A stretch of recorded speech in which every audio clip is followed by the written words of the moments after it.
A transcendental experience is an experience beyond experience. In plain terms, it is an experience beyond the ordinary experience. To put it eruditely, it's an experience of impossibility. To explain in detail, it's something that forces us to think, which, however, is unthinkable and only causes an experience of unthinkability with the perplexity of what on earth is this? Something unknowable that is seen or heard causes an experience of insensibility. In short, it's the experience of encountering a situation that forces us to think the unthinkable, the experience of encountering the insensible that can only be sensed. What on earth do I mean? Let's take the experience of Kandinsky, the painter, as an example. One day in the early 1910s, when he came back to his atelier, he found a very strange painting. It must have been one of his paintings, because this was his own atelier. However, it was a painting he has never seen. What was even more surprising was that he couldn't figure out what was drawn in the painting. He looked at the painting for a long time, as if possessed by the beauty of the free-spirited forms and colors. Later, he realized it was his own painting turned upside down. This event led him to think that beautiful paintings are possible even without specific figures, and afterward his painting began to change from representational to abstract. Abstract painting was thus born. This is precisely what we mean by a transcendental experience. It's the experience of being completely unable to know what that is which is visible to the eye, the experience of the insensible that can only be sensed. This experience changed Kandinsky's ideas and senses about painting, which made him one of the pioneers of abstract painting. If he had easily recognized what that painting was, he would have finished by setting the painting straight. However, because he couldn't recognize what that was, he could change his ideas and senses about painting. This is how he became a historic figure, the progenitor of abstract painting. This is also an example of how important the transcendental experience is. While Kandinsky shows an example of transcendental experience associated with sense, Chinese Zen masters show the cases of forcing to think the unthinkable. For example, a monk seeking his essence of Buddhism came to see the monk Unmun and asked, "What exactly is Buddha?" "A dry shit steak," Unmun replied. Can you imagine the face of the questioner? What on earth is he talking about? Buddha is a dry shit steak. Here's another example. When asked why Bodhidharma came to China and what he tried to teach, Chao Zhu replied, "The pine tree in front of the court." If you laugh it off on hearing this, it becomes a very ordinary experience. An ordinary experience of hearing a joke or a nonsense. This happens when question is asked without eagerness. If you were eager, you can't simply laugh off this response, asking back, "What are you talking about?" That's because it was an answer with which the spiritually awakened monk tried to teach the questioner the essence of Buddhism in a nutshell. However, he will not be able to get an answer even if he uses all the theories or thoughts he has about Buddhism. He encounters an unthinkable situation, which he has to think about. In that sense, this answer is the one that breaks down all the answers the questioner had about Buddhism and instead gives him one big question or problem. Eagerness is intensity. If one was eager for the answer, the question of why did he say it like that would have surged in with the utmost intensity. That's why intensity is essential for transcendental experiences. And that's because Deleuze even uses the phrase violence that forces thinking. Buddhist monks sometimes literally use violence to enforce thinking. They sometimes scream and even club. Without intensity, human thought simply lets the unthinkable go by. It's nonsense. On the other hand, If there was an intensive eagerness, something unthinkable will forcefully surge into the thinking. Then the nonsense will bring about intensive questions. What's this? Why did he do that? What on earth is Buddha? Thinking begins with those questions only after then. Zen masters teach their questioners to give themselves over to those questions until the ego disappears and only the question remains. This is because Deleuze emphasizes the importance of questions and problems. Only after all his answers are completely invalidated, a thinking activity comes into operation.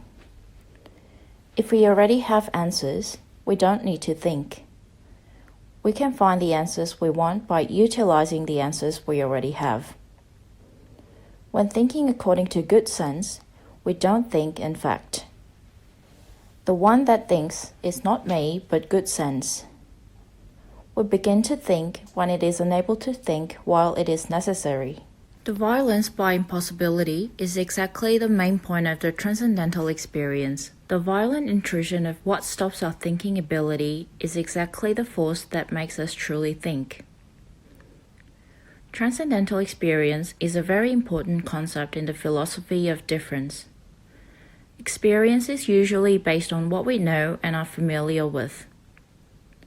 By erasing the differences that seem strange, we sense and think within what we are used to and within the identity provided by the conventional view and good sense.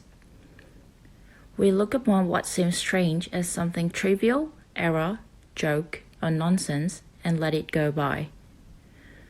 Transcendental experience is the one in which the strangeness is indelibly powerful, so that it breaks down the familiar senses and thoughts. This is an intensive experience that forces its way into the incompetent zone of sense and thought. This is an experience where the disagreement between the ability to sense and the ability to think reveals itself, and at least one of the two has to be changed. In some cases, this kind of experience is explained with the concept of sublimity. A sentiment of sublimity occurs when the object of experience, such as God, a ground mountain or cascade, is so huge that one can't deal well with it in ordinary experience and represent it properly. Of course, this kind of experience is also part of the transcendental experience. However, this is not the only kind of transcendental experience. Kandinsky's experience mentioned above has nothing to do with sublimity. Far from being sublime, both Unmun's and Chao Zu's answers smash up the sublime and sink what's believed to be sublime, such as Buddha or Buddhism, into a pit. What's even worse about the concept of sublimity is that it makes us mistake the transcendental for the transcendent. Sublimity leads the transcendental experience to what is great and huge, which we don't know. It induces us to leave ourselves to a transcendent being. I'm sure you have probably seen somebody turning to God after having an unusual experience. Anyway, transcendent being is a very familiar notion, either it's God or nature. By attributing all the incomprehensible to it, this notion makes you believe that you understood them and they were explained. The rare experience outside the familiar sense or thought, which is a good opportunity to dramatically change your sense and thought, is attributed back to the familiar notion. In this regard, a transcendent being ruins transcendental experience. Sublimity also ruins it. You should remember Zen Master Linge's word for your transcendental experience. Kill Buddha if you meet him. Another devastating misconception about the transcendental is to equate it with the a priori. A priori is a Kantian concept that signifies the precondition indispensable for an experience to be possible prior to that experience. In order to perceive that the animal over there now is a cat, there needs to be the form of space and time. If you change the spatio-temporal condition from there now to here yesterday, you can't say you saw the cat. In other words, the experience of encountering a cat is only possible under a certain spatio-temporal condition of where and when. In addition, there also need to be categories such as animal, plant, cat, and dog. As you see, the necessary prerequisite for an experience to be possible is a priori. It is described as existing beyond experience and transcendental because there's neither the way to experience it, nor it is dependent on experiences. There's no way to experience time and space. Therefore, for Kant, the transcendental means the possible condition preceding an experience that makes the experience possible and has the same meaning as a priori. This same form applies to everyone because it's not dependent on individual experiences and is needed for anyone to experience. This is a form that gives unity to everyone's experience. Kant sought therein the possibility of truth. Deleuze also believes there must exist this a priori condition for an experience to be possible. Therefore, he acknowledges that discovery of the transcendental as Kant's great achievement. However, as mentioned earlier, for Deleuze, transcendental experience is not an experience under this a priori condition, but the one that demolishes it in order not to make it function anymore. It is not the possible condition of thought and sense, but something which breaks it down and brings the unknown darkness into the experience. This is a concept connected not with the ability of thinking, but with the inability of thinking.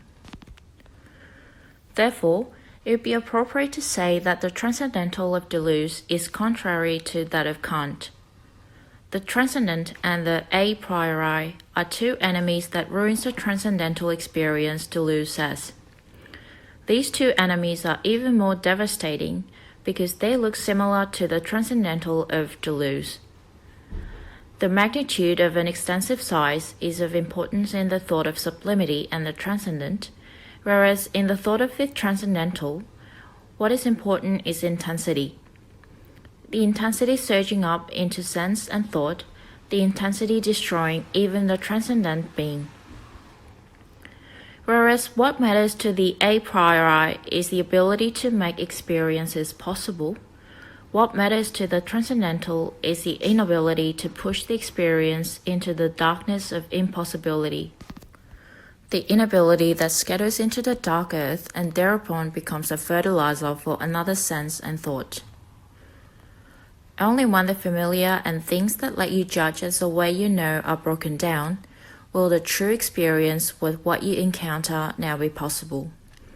Therefore, transcendental empiricism that emphasizes the unthinkability and insensibility makes true empiricism possible.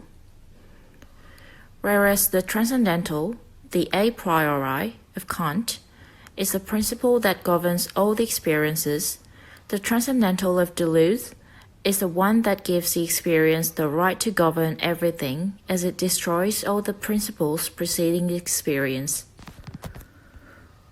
The experience that makes the difference exerts a force in it by eliminating the forms and principles that identify experiences.